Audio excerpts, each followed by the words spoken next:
में क्या कह रहा है, इस क्वेश्चन में कह रहा है कि if two parallel line are intersected by a transverse line, दो पैरेलल लाइन है, इसको इंटरसेक्ट कर रहा है एक ट्रांसवर्सल लाइन, ठीक है। प्रूव कर रहा है bisector of any alternate interior. देखो इंटीरियर एंगल का मतलब क्या होता है, ये होता है इंटीरियर एंगल, ये होता है इंटीरियर एंगल, ये होता है इंटीरियर एंगल और ये होता है इंटीरियर एंगल।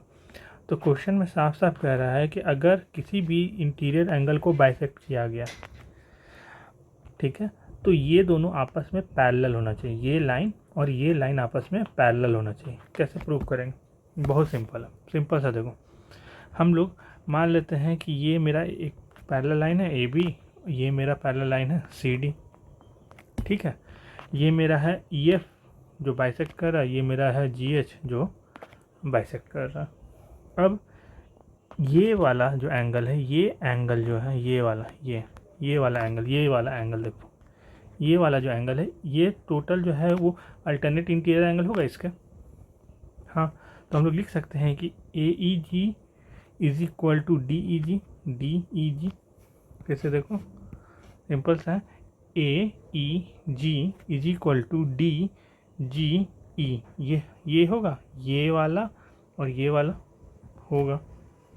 अब आगे चलते हैं, ये बाइसेक्ट कर रहा है ना, ये और ये दोनों बाइसेक्ट कर रहे हैं। बाइसेक्ट करने का मतलब क्या होता है, आधा आधा करना। अगर आधा आधा करना है तो हम लोग इसको आधा कर दिए, देखो यहाँ पे आधा कर दिए।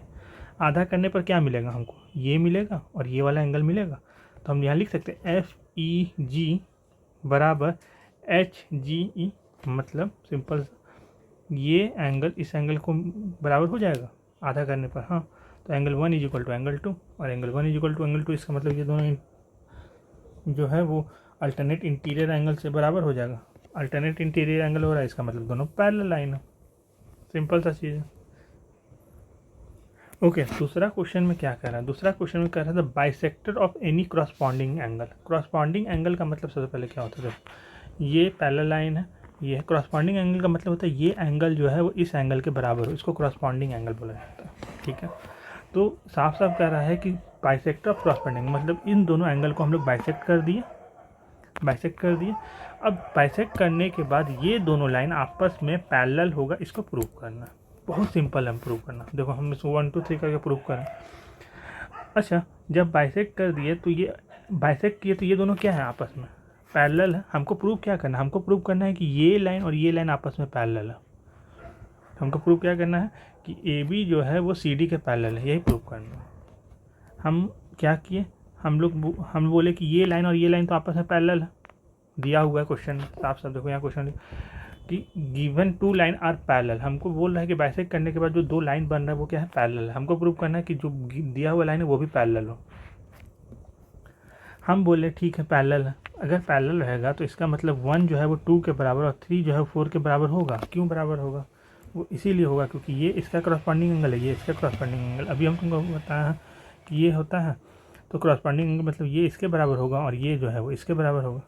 तो वैसे अगर इसको बाइसेक्ट करेंगे तो ये वाला जो है एक छोड़ के इसके बराबर हो जाएगा और ये जो है एक छोड़ के इसके बराबर हो जाएगा। तो 1 जो है वो 2 के बराबर हो गया, 3 जो है 4 के बराबर हो गया। तो इसको हम इक्वेशन 1 और इक्वेशन 2 ले लिया। अब दोनों को हम ऐड कर देंगे तो क्या बनेगा, equation 1 plus equation 3, 2 plus equation 4। Equation 1 plus 3 का मतलब क्या हो जाएगा, टी ई बी बन रहा है, देखो ये टी ई बी। और इक्वेशन 2 प्लस 4 करेंगे तो क्या बनेगा, ई जी डी। यहाँ देखो ई जी डी बन रहा है। ये दोनों क्या है, आपस में क्रॉसपॉन्डिंग एंगल है। ये एंगल और ये एंगल आपस में क्या है, ये एंगल और ये एंगल आपस में क्या है, क्रॉसपॉन्डिंग एंगल। क्रॉसपॉन्डिंग एंगल का मतलब ही है कि लाइन जो है आपस में पैरेलल होगा। कोई भी प्रॉपर्टी शो होगा तो पैरेलल होगा।